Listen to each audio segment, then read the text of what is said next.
Hello दोस्तों, स्वागत है आप सभी का फ्लेमिंग माइंड्स के एक और नए एपिसोड में। मून और मार्स पर दुनिया के सभी बड़े देश रिसर्च और एक्सपेरिमेंट करने में लगे हुए हैं। किसी का दावा है कि आने वाले समय में मार्स हॉलिडे डेस्टिनेशन बन जाएगा, तो कोई कहता है कि वो बहुत जल्द ही अपने लोगों को मार्स पर भेजेंगे।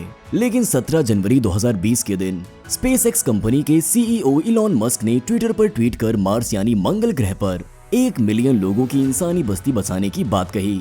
दोस्तों, आपको क्या लगता है, क्या इलॉन मस्क इस कारनामे को कर पाएंगे या फिर ये बस उनका एक अधूरा सपना ही रह जाएगा? और मार्स पर रहने वाले लोगों को किन किन चुनौतियों का सामना करना पड़ सकता है, आइए जानते हैं। दोस्तों, आज हम बात करेंगे इलॉन मस्क के मिशन टू मार्स 2050 के बारे में, जो हमारी दुनिया को पूरी तरह से बदल सकता है। दुनिया आज टेक्नोलॉजी के मामले में बेहद आगे पहुंच चुकी है। टेक्नोलॉजी ने हर उस चीज को बना दिया जिससे हम सभी का जीवन आरामदायक और आसान हो सके। लेकिन क्या मार्स पर भी जीवन इतना ही आसान होगा जितना कि पृथ्वी पर हो चुका है? क्या ये सारी चीजें वहां भी मुमकिन होंगी? तो आज आपको इन सब का जवाब मिल जाएगा। नासा ने पिछले साल मार्स के रास्ते में आने वाली प्रॉब्लम्स की एक लिस्ट बनाई थी। मार्स पर जाने की सबसे बड़ी चुनौती रेडिएशन है, जिसे इंसानी आंखों से बिल्कुल भी नहीं देखा जा सकता, क्योंकि मार्स का अपना कोई मैग्नेटिक फील्ड नहीं है। ऐसे में वहां की खतरनाक कॉस्मिक रेडिएशन हमारी आंखों में मोतियाबिंद और यहाँ तक कि कैंसर की वजह भी बन सकती है। पृथ्वी से मार्स की दूरी लगभग 14 करोड़ माइल्स है। चांद तक पहुंचने के लिए एस्ट्रोनॉट्स को करीबन 3 दिन की यात्रा करनी पड़ती थी, लेकिन मार्स तक पहुंचने के लिए इंसान को कई महीनों तक ट्रैवल करना होगा। और यही सबसे बड़ी चुनौती है। मार्स पर इंसानों को अलग तरह की ग्रेविटी का भी सामना करना पड़ेगा। पृथ्वी पर जिस इंसान का वजन 45.3 किलो होगा, मार्स पर उसी इंसान का वजन 17.2 किलो हो जाएगा। मार्स का टेम्परेचर और प्रेशर भी हमारे लिए एक बड़ी चुनौती होगा।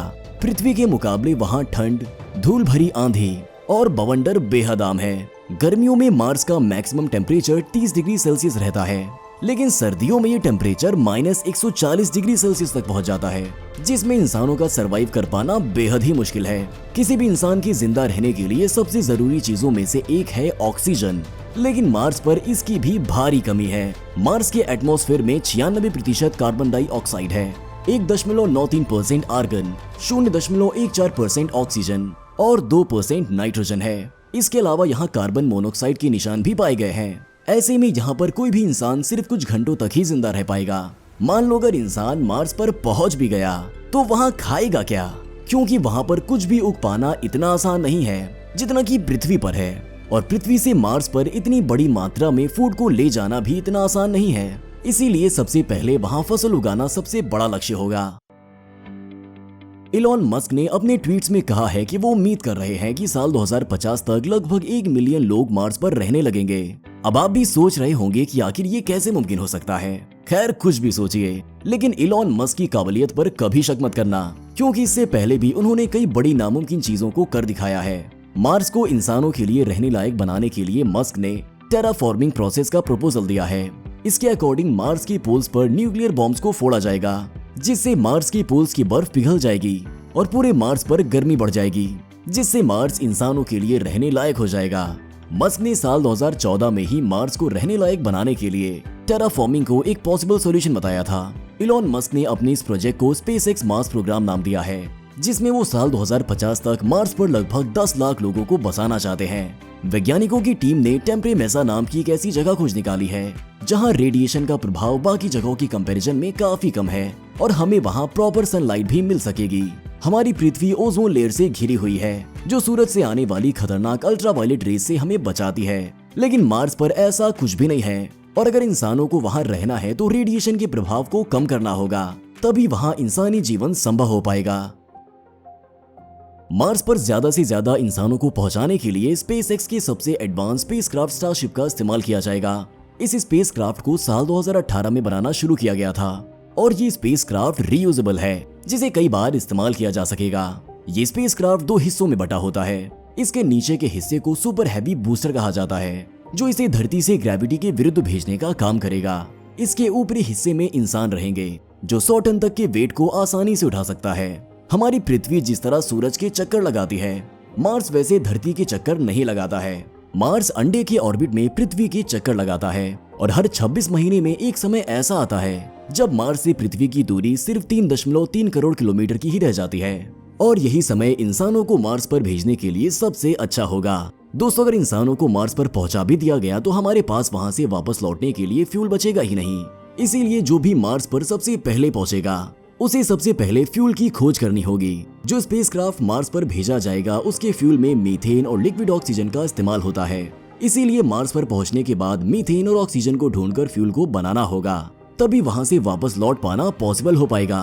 बताया जा रहा है कि पहला ह्यूमन मार्स मिशन साल 2025 तक होगा और वहां बस्ती बसाने का टारगेट है साल 2050 का। इन दोनों समय अवधि के बीच 25 साल का समय है। इन 25 सालों में सिर्फ 12 बार ही मार्स पहुंचा जा सकेगा। जैसा कि मैं आपको पहले ही बता चुका हूँ कि मार्स 26 महीने में सिर्फ एक बार ही पृथ्वी के सबसे नजदीक आता है और इलॉन मस्क का कहना है कि वो एक बार में कम से कम 1000 रॉकेट्स को मार्स पर भेजेंगे, जिसमें से हर एक रॉकेट में लगभग 100 लोगों को भेजा जाएगा। लेकिन स्टारशिप नाम के इन स्पेसक्राफ्ट को बनाना इतना आसान नहीं है। अगर हर हफ्ते में 2 स्टारशिप भी बनाए जाएंगे तो भी साल 2050 तक टोटल 3000 स्टारशिप्स ही बनाए जा सकते हैं, जो मार्स मिशन के लिए काफी कम है। अगर आज की स्पेस टेक्नोलॉजी के हिसाब से देखा जाए तो मार्स में 1 मिलियन लोगों को कोलोनाइज कर पाना नामुमकिन सा लगता है। ये तभी मुमकिन हो पाएगा जब स्पेस टेक्नोलॉजी में कोई बड़ा रेवोल्यूशन होगा। लेकिन अगर ऐसा नहीं हो पाया तब भी मार्स पर लोगों को बसाया जा सकेगा। बस ये साल 2050 में नहीं बल्कि इसमें 100-200 साल का समय ज्यादा लग सकता है। हमें जल्द से जल्द मार्स पर पहुंचने के लिए 3 मेन प्रॉब्लम्स को सॉल्व करना होगा। पहली है लो कॉस्ट स्पेसक्राफ्ट बनाना, दूसरी है स्पेसक्राफ्ट को बहुत कम समय में बनाना, तीसरी और आखिरी प्रॉब्लम है मार्स पर बहुत कम समय में पहुंचना। इन 3 प्रॉब्लम्स का सॉल्यूशन जितनी जल्दी होगा उतनी ही जल्दी मार्स पर पहुंचा जा सकता है। साइंटिस्ट के मुताबिक मार्स पर आलू, एस्पैरागस और बीन्स को उगाया जा सकता है। इससे ये तो साफ है कि हमें वहां भूखा नहीं रहना पड़ेगा। तो दोस्तों आपको क्या लगता है, क्या इलॉन मस्क स्पेस टेक्नोलॉजी में कुछ ऐसा इवोल्यूशन ला पाएंगे जिससे इंसानों को साल 2050 तक ही मार्स पर बसाया जा सकेगा, या फिर इसमें अभी भी 100 सालों से ज्यादा लंबा समय लग सकता है? और अगर साल 2050 तक मार्स पर जाना मुमकिन हो पाया तो क्या आप वहां जाना पसंद करेंगे? दोस्तों स्पेसएक्स के इस मार्स मिशन के बारे में आप क्या सोचते हैं, हमें कमेंट सेक्शन में जरूर बताएं। अरे अभी कहाँ जा रहे हो? इस वीडियो में हमने स्टारशिप और स्पेसएक्स की बातें की है, तो अगर आप उनके बारे में और डिटेल में जानना चाहते हैं तो इस वीडियो को जरूर चेकआउट करें। इसमें हमने इनके बारे में डिटेल में बात की है। तो चलिए मिलते हैं उस वीडियो में।